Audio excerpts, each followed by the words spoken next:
Hola, muy buenas tardes a todos. En los próximos minutos pues vamos a hablar de otro de los síndromes de la patología tropical que es la diarrea. La clase está basada en el libro de medicina interna de Harrison y después en algunos artículos que vamos comentando al final en el pie de cada diapositiva está la referencia. Bien, y como siempre, cuando comenzamos a hablar de un tema, lo que tenemos que tener claro es la definición de qué estamos hablando, ¿no? Y la diarrea se podría definir como una situación clínica en la cual existe un aumento en el número de las deposiciones y una disminución en la consistencia de las heces. O podríamos decir que la diarrea se define en sentido amplio como la expulsión de heces que no están formadas o que son anormalmente líquidas y con una mayor frecuencia de defecación. Como siempre clasificamos las cosas, ¿no? Para poner un orden en nuestras ideas. Esta clasificación está basada en el tiempo en que dura, ¿no? Es la clasificación según el tiempo, puede ser una diarrea aguda o una diarrea crónica. Diarrea aguda llamamos cuando generalmente tiene una duración de 1 a 14 días. Y diarrea crónica generalmente se llama a la diarrea que lleva más de un mes de duración o más de 4 semanas de evolución, ¿sí? Entonces vemos que aquí hay un pequeño gap, un pequeño agujero, ¿no? Un hueco o un vacío en la clasificación y algunos entre estas 2 semanas que quedan aquí entre la aguda y la crónica le llaman como una aguda prolongada. Pero bueno, no son muchas las patologías que caen ahí. Lo más frecuente es clasificarla en aguda cuando dura 1 o 2 semanas, un día, 14 días, ¿no? Diarreas de corta evolución y estamos frente a una diarrea crónica cuando generalmente tiene más de 4 semanas de evolución. Bien, en relación a los mecanismos patogénicos que están implicados en las diarreas, podemos hablar de varios factores que contribuyen o al final, ¿no? Tienen participación en lo que se llama la diarrea. Por un lado tenemos la barrera intestinal, ¿no? La mucosa intestinal. Por otro lado, hablamos o se tiene en cuenta la secreción de esas células epiteliales del intestino, tanto la secreción como la absorción. También participan, ¿no? Alteraciones en la motilidad, en la musculatura de todo el tubo digestivo. Y últimamente pues se le da mucho énfasis o hay muchos artículos que hablan de la microbiota y su participación en los procesos diarreicos. Muy bien, antes hablábamos de las diarreas en la clasificación en cuanto al tiempo de evolución en diarreas agudas y diarreas crónicas. Aquí tenemos una clasificación en relación a la etiología, a las causas de la diarrea. Y podemos hacer dos grandes grupos otra vez, ¿no? Podemos hacer un grupo de causas infecciosas, que es lo que a nosotros nos va a llevar más tiempo en este módulo, ¿no? O en la que vamos a centrarnos. Y después las causas no infecciosas. Entre las causas infecciosas podemos citar las causas virales, las causas bacterianas y los parásitos. Y entre las causas no infecciosas, que son múltiples, hay que tener siempre en cuenta los medicamentos que como efectos colaterales pueden tener un aumento del tránsito o medicamentos como los antibióticos que pueden alterar la flora intestinal y causar diarrea. El abdomen agudo también es una causa no infecciosa de diarrea, a veces una apendicitis, ¿no? Puede tener como una sintomatología inicial una diarrea. Las enfermedades gastrointestinales en general, ¿no? Las enfermedades inflamatorias intestinales y después las causas endocrinas que también son múltiples, solo para citar algunas. Como ejemplo, podemos decir que el hipertiroidismo es una causa frecuente de aumento del tránsito intestinal y que puede llegar a ocasionar diarrea. Bueno, las causas infecciosas son las causas que ahora nos van a ocupar con más detalles y vamos a ir viendo en las diapositivas siguientes.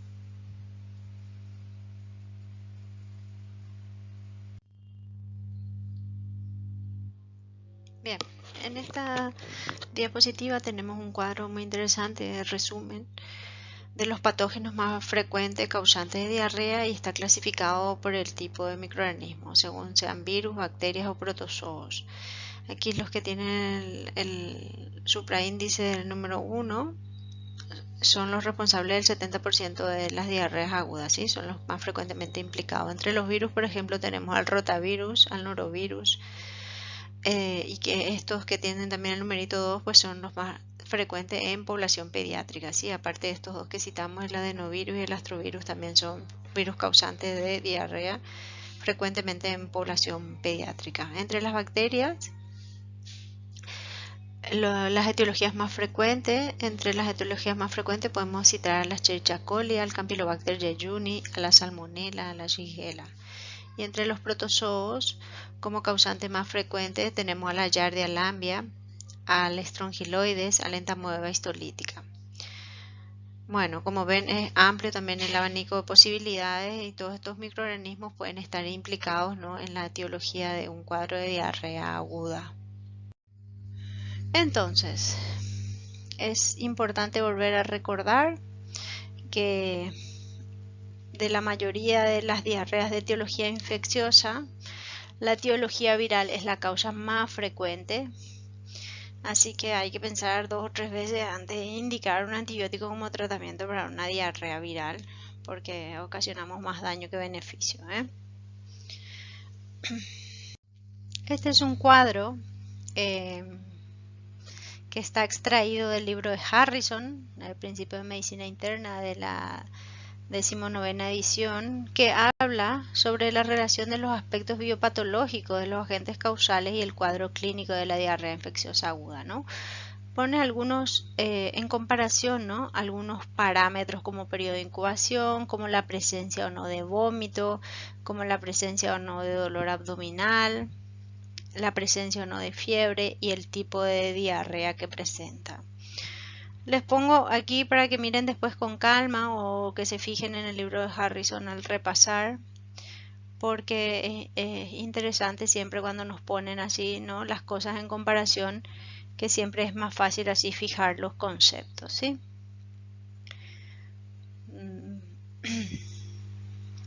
Por ejemplo, vemos que el periodo de incubación en las diarreas que son por sustancias toxígenas, si son por sustancia preformada, como por ejemplo el aureus o el cereus, el bacillus cereus, pues tienen un periodo de incubación que es corto, 1 a 8 horas o máximo hasta 24 horas, ¿sí? Si vemos, por ejemplo, el Clostridium difficile, que también produce el Clostridium difficile, que también produce una toxina, el periodo de incubación es un poco más largo, es de 1 a 3 días. Bueno, y las características, ¿no? La presencia de vómito aquí no es tan frecuente, es muy frecuente en las diarreas que cursan que son causadas por toxinas que se ingieren, ¿no?, de ingesta oral. La presencia de dolor abdominal pues es más frecuente en las diarreas por Clostridium. Y la presencia de fiebre es más frecuente en las diarreas causadas por microorganismos que son invasores, que invaden la mucosa del intestino, que causan un grado variable de inflamación y que también tienen como consecuencia una diarrea que puede ser acuosa simplemente como las demás, la mayoría de los demás, o sanguinolenta, ¿no? Eso siempre es un dato que nos tiene que llamar la atención. La presencia o ausencia de productos patológicos en la diarrea, que son la presencia de sangre, de mucus y de pus. Las enteroinvasivas, ¿no?, las que invaden el epitelio del intestino y causan un grado variable de inflamación, son las que tienen generalmente estos productos patológicos. La Shigella, la E. coli enteroinvasiva, la entamoeba histolítica, ¿no?, todas estas causan una inflamación intensa del epitelio y van acompañadas tanto de fiebre como de productos patológicos en las heces. Muy bien, después de ese pequeño paréntesis y un recuadro un poco comparativo de las diferentes etiologías, vamos a centrarnos en algunos aspectos prácticos. ¿Sí? Cuando estamos frente a un paciente adulto con una diarrea aguda y como siempre, la historia clínica es fundamental. Es muy importante, como vimos ya en el cuadro anterior, preguntarle el inicio de la clínica, cuánto tiempo lleva, la duración, la severidad, la frecuencia de las deposiciones diarreicas, las características de las deposiciones, si es acuosa por un lado o si tiene presencia de productos patológicos como comentamos, si hay presencia de sangre, de pus o de moco, entonces eso nos habla o nos orienta más hacia una diarrea enteroinvasiva, ¿no? Que puede ser de mayor gravedad. Los signos de deshidratación en el examen físico del paciente es muy importante, la sequedad de piel, de mucosas, preguntarle sobre el ritmo diurético, si estuvo orinando en las últimas horas, y también es muy importante, por supuesto, valorar el estado mental del paciente, sobre todo en los ancianos, que la deshidratación les afecta en mayor magnitud que en los pacientes adultos. La presencia o ausencia de vómitos es otro dato importante para poder decidir si el paciente puede tener un tratamiento ambulatorio o no, porque si vomita no se va a poder rehidratar y entonces si no está deshidratado en ese momento pues va a llegar con mayor facilidad a la deshidratación. Y la presencia de fiebre también es importante para saber si es una enteroinvasiva o no, que se asocia más con fiebre, pero es un dato a tener en cuenta y que puede ser un dato de gravedad a controlar, ¿de acuerdo? Entonces es importante que como en todas las patologías seamos minuciosos y exhaustivos en la hora de la historia clínica, buscando, ¿no? Buscando las cosas que conocemos, por eso es siempre importante eso que decimos que lo que no se sabe no se busca, entonces es importante saber muchas cosas para poder preguntar y poder acercarnos más al diagnóstico, ¿sí? Historia clínica, las características, cómo está el paciente, el grado de deshidratación al examen físico, la presencia o no de vómitos, la presencia o no de fiebre.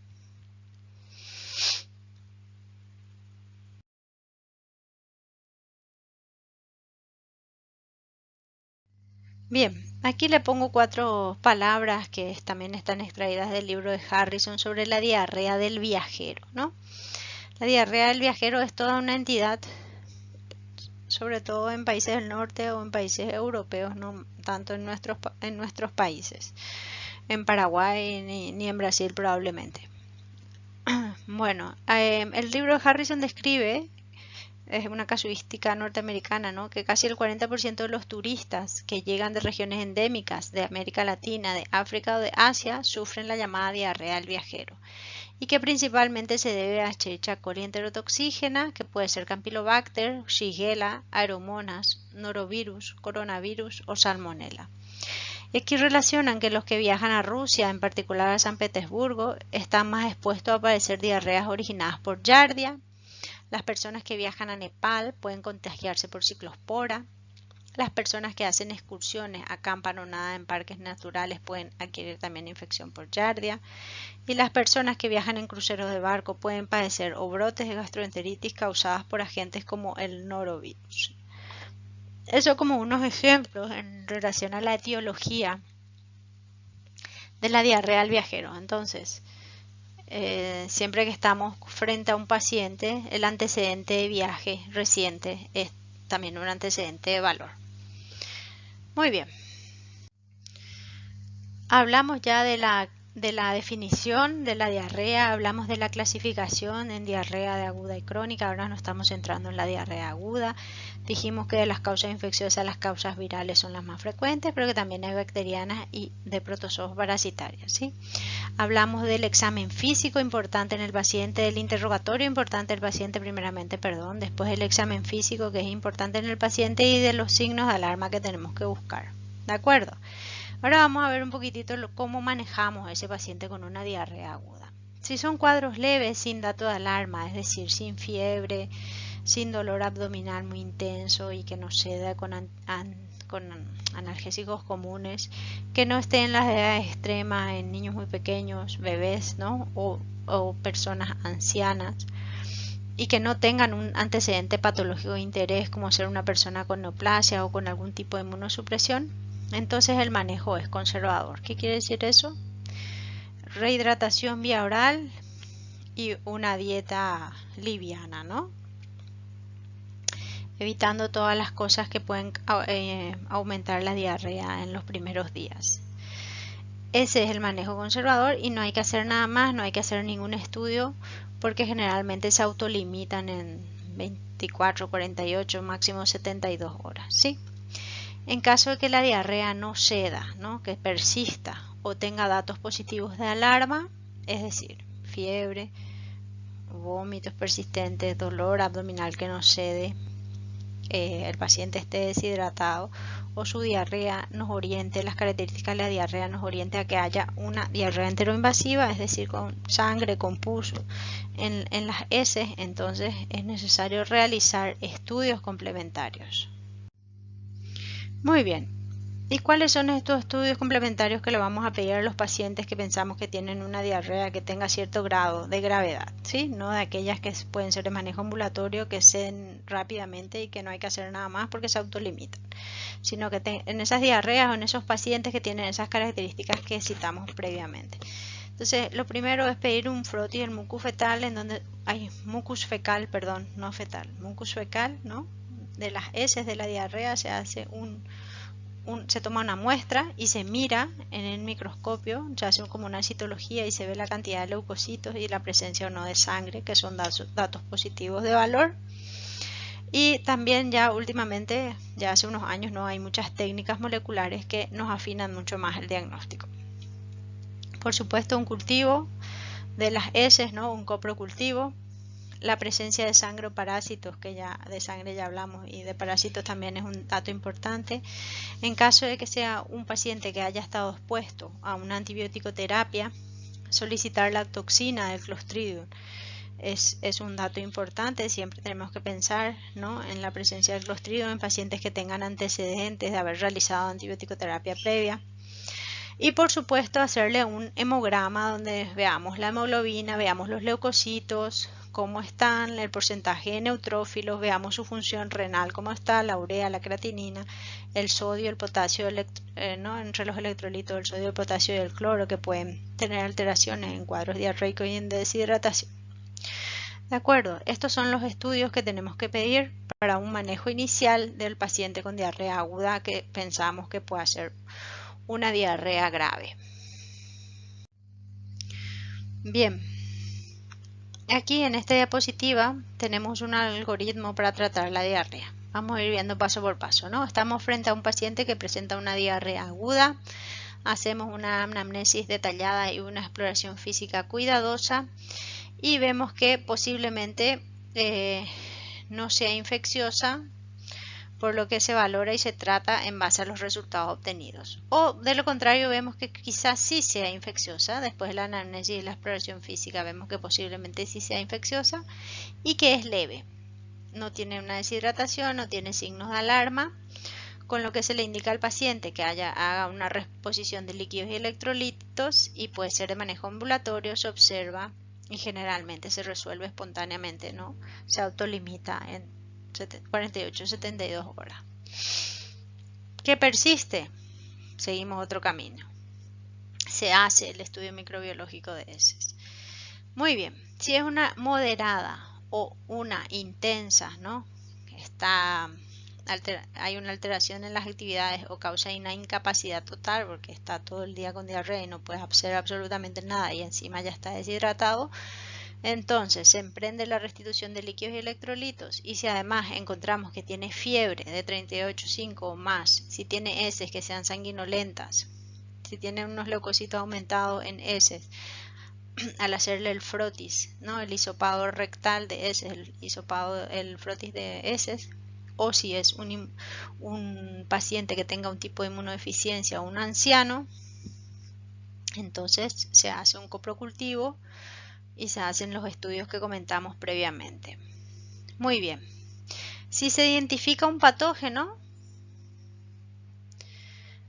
entonces se ajusta el tratamiento, ¿sí? Se ajusta el tratamiento específico al resultado del cultivo. Entonces, generalmente aquí en este punto, si vemos que es un paciente que tiene los factores de riesgo, que tiene fiebre intensa y que pensamos que la diarrea puede ser infecciosa bacteriana, probablemente iniciemos un tratamiento empírico con ciprofloxacino o con metronidazol que cubre los sobre todo la ciprofloxacino, que cubre los gérmenes más frecuentes, ¿no? Una quinolona. Pero siempre es importante tomar la muestra previa, ver el resultado microbiológico y ajustar el tratamiento de acuerdo al tratamiento, de acuerdo a los resultados de microbiología, ¿sí? Entonces, siempre sean prudentes con el uso de antibióticos. Los antibióticos no son un asunto baladí, es una cosa importante. Sean siempre prudentes, hagan siempre un uso prudente de los antibióticos. Vean de que sea realmente necesario un antibiótico y siempre tomen muestras de cultivo antes de iniciar un tratamiento antibiótico para poder ajustar. Estamos cada vez con más problemas de las multiresistencias de las bacterias y que eso va a ir en aumento. Entonces estamos frente a un escenario complicado donde hay cada vez más aumento de bacterias multiresistentes y menos antibióticos, ¿no? Menos antibióticos nuevos que sean eficaces. Entonces hay que hacer un uso prudente de los antibióticos que tenemos para poder darle un mayor y mejor uso. Muy bien, hablamos entonces en general, ¿no?, de las diarreas agudas, hablamos de las etiologías. Dijimos que de las infecciosas, las virales son las más frecuentes. Hablamos de los signos de alarma que pueden haber en las diarreas que nos puedan indicar que sea una enteroinvasiva, una bacteriana que pueda causar un cuadro grave. Y hablamos del manejo de esos pacientes, que la mayoría se autolimitan y tienen un manejo conservador, y en los que hay algún signo de alarma, pues es necesario hacer más pruebas. El frotis de la diarrea, ¿no?, de las heces, buscando leucocitosis, buscando sangre, un coprocultivo. Técnicas moleculares si están a disposición para ver la etiología y ajustar el tratamiento empírico si es que decidimos hacerlo después de tener los resultados laboratoriales y por supuesto hacerle un control al paciente. Muy bien, en cuanto a las de diarrea crónica vemos que es súper amplio, se abre aquí otro abanico de posibilidades inmensas. Pueden aquí diferenciarse en diarreas que son secretoras o diarreas que son osmóticas, ¿no?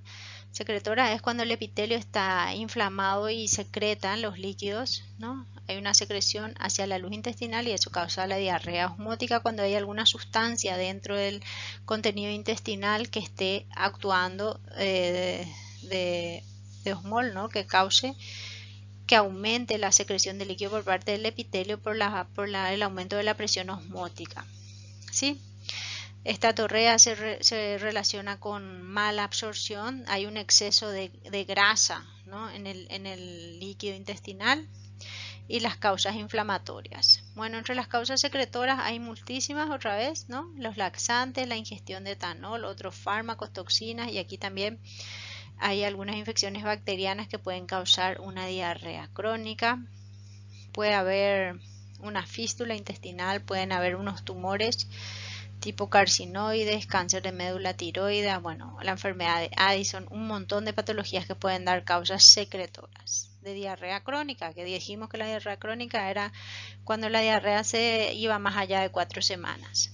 Causas osmóticas, puede ser que esté tomando un laxante de magnesio, fosfato, que eso cause la lactulosa, ¿no?, una diarrea osmótica. Los pacientes que tienen un déficit de la lactasa o otros disacáridos, ¿no? Recordamos por fisiología que en el borde en cepillo, ¿no?, en el epitelio de las células de los enterocitos están las disacaridasas.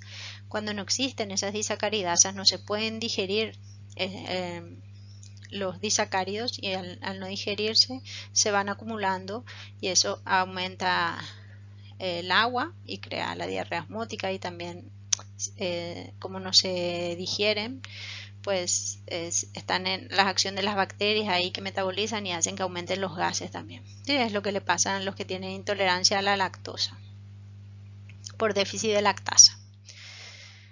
Bueno, o la presencia de otros carbohidratos que no son absorbibles, como la lactulosa, que muchas veces se usa como laxante, el sorbitol, el polietilenglicol. Después están las causas por estatorrea, ¿no? Generalmente se asocian a una disfunción pancreática o a una mala absorción por algún problema en la mucosa intestinal. Las causas inflamatorias tenemos las enfermedades inflamatorias intestinales, la enfermedad de Crohn, la colitis ulcerosa como más frecuentes, y también Algunas infecciones por bacterias, virus o parásitos pueden dar una diarrea de causa inflamatoria. Pues puede haber un trastorno en la motilidad como causa de diarrea, hipertiroidismo, ¿no? El metabolismo que ya hablamos también, y otras causas iatrógenas, ¿no? Una colecistectomía, una cirugía bariátrica. Bueno, esto es simplemente como recordatorio que la diarrea crónica también es un abanico de posibilidades. Bien, y entre las causas infecciosas de diarreas crónicas podemos citar también bacterias, parásitos y otras. Entre las bacterias podemos citar la Yersinia, la tuberculosis, la aeromonas, el Clostridium pueden ser causas de diarreas crónicas. Y entre los parásitos, las amebas, la Giardia, el Cryptosporidium y la uncinariasis también pueden ser causas de diarreas crónicas.